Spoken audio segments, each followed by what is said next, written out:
Good morning, everyone. I appreciate the opportunity to share with you the work that we are trying to do to build the infrastructure to support grassroots organizations working for positive change in our community. Let's see if I can figure out how to work this. Oh, let's not go there yet. Question for you all. Raise your hand if you are an activist.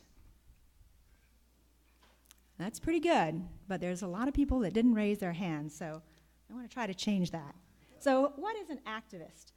An especially active, vigorous advocate of a cause. I thought I had a different definition there too.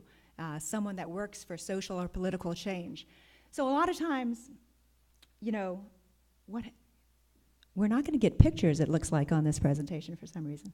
So I had pictures that showed what normally comes to mind when we think of an activist. You think of people, you know, out on the streets with signs, protesting, loudspeakers, making a lot of noise, right? But there are many ways to work for change in our community, and I know that everyone in this room, you're at a sustainability workshop, right? So you care about the future of the planet, you care about your community, and you are engaged in many ways in trying to bring about positive change here. So I would argue that probably all of you are activists, but because of the way that the picture that comes to mind when we think of that word, you didn't raise your hand. So at the Peace Center, oh, it's not working at all.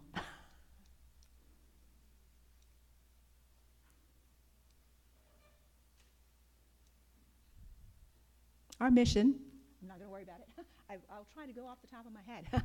Our mission is to connect and empower people to build a more just, sustainable, and peaceful community and world. And we work to do that in a number of ways. And I want to talk to you about some of the tools that we have that are available to all of you, okay? Oh, maybe it's back up and running. And some of you have been to our nonprofit space that we run here in Sarasota. We opened the Fogartyville Community Media and Arts Center in 2013, and that really allowed us to expand the capacity of our organization to do good in the community. And if you haven't come, I invite you to do so.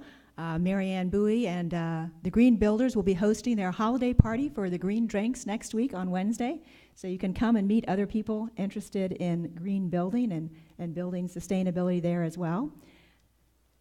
What we started to do this year in January was every Tuesday we host an Activist Tuesday, where we bring people together to talk about issues that they care about, right? And basically this is open to any organization in the community that's doing good work. You can call me and book. I'm currently booking January through March. Last week we had a town hall with City Commissioner Jennifer Ahern-Koch, and we plan to, at least once a month, hold one of those town halls with public officials where you can come and meet them and talk with them in a more informal setting about some of your concerns. These are some of the events that we have coming up in December. And you can see there's a wide variety.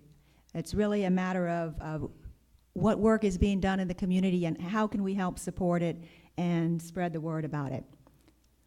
We also maintain an activist calendar, and you can access this on the Fogartyville.org website, the criticaltimes.org website, or the Sarasota Peace Center website as well. And this is open for all of you to submit events to, okay? We're trying to kind of have a one-stop shopping. If you want to get involved and learn what's going in the community, this is a good place for you to stop and do so. And it's very simple to submit an event. You see the green button right there. You can just submit it. It doesn't get approved until we approve it, so we go and check the times and everything and make sure they're correct. And then we use this calendar online, and we broadcast an activist calendar 3 times a week, and maybe we'll get that up to more, but on WSLR, our community radio station. And we also pull from that calendar to publish in our quarterly newsletter an activist calendar. And so we started this also in January of this year, and the next edition is due out in January. So we have a deadline of December 10th, and this is a crowdsourced publication.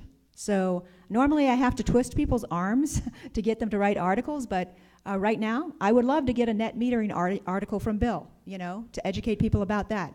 A lot of you in this room, I'm sure, have issues you'd like more people to know about.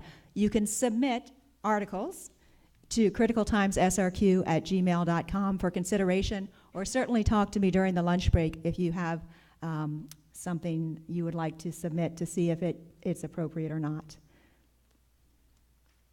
We also maintain a library of resource materials at the Peace Center, many related to peace or peace education, nonviolence issues, but also sustainability. So that's something you can access. We have a speakers bureau. So if you're someone who is looking to get out in the community more, to speak to different groups, we can add you to our speakers bureau and help to publicize that for you. We do have resources that we loan to like-minded organizations if they have to do events. We have a portable microphone system, we have tents, and things like that. We have organizational links on our website where you can find other organizations that are doing good work in the community. And one of the things we're hoping to establish is a trainers network. So if any of you are trainers in any direct action, grassroots organizing, strategic campaigning, any of those things, social media, grant writing, we'll add you to that trainers network, and that will be a resource that all of the organizations in the community then can use. And these are some of the trainings that we have hosted in the past. And we are looking this spring at doing an Undoing Racism workshop. We're spending a lot of time in organizing for that right now. We try to foster collaboration at the Peace Center, and we've been holding local summits. The first was in July of 2016, and that focused more on national issues. And we came out of that with 3 priority issues that were generated from the group that attended. You can see them there. And we had working groups on each of those issues that formed and continue to work. The one you just heard about was from Sean Sellers. The Sarasota Climate Justice Coalition actually formed out of our climate change working group. And early on, we worked very hard to support Amendment 4, which were the tax incentives for solar, and then to oppose the utility-backed Amendment 1, which we were able to defeat, and then went on to form the coalition, which passed Ready for 100 earlier this year in the city of Sarasota. That is a great group to get involved in. And then we held another local summit, and you can see that, once again, environmental issues were very much a priority of those that attended. And phosphate mining came out on top because that was right before the permit was coming up in Manatee County. So folks were able to organize around that.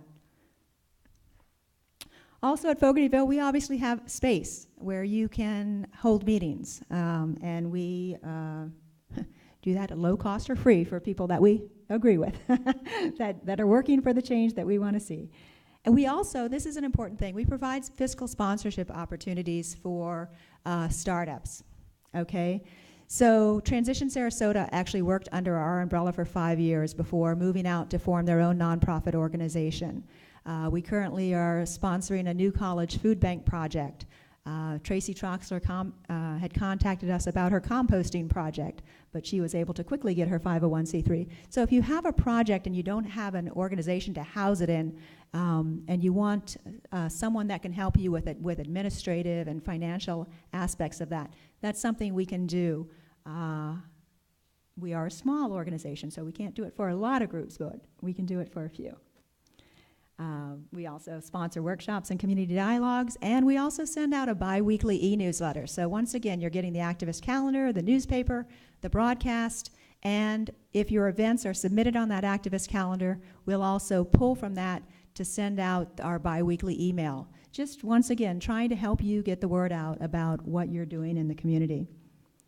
And activists suffer from burnout a lot, so we invite you to come and enjoy some of the great music and cultural events that we put on at Fogartyville as well, just to relax. It's really important to take care of ourselves as well as trying to take care of the planet. And we do that by building community and coming together, share food, share ideas, and cultivate joy.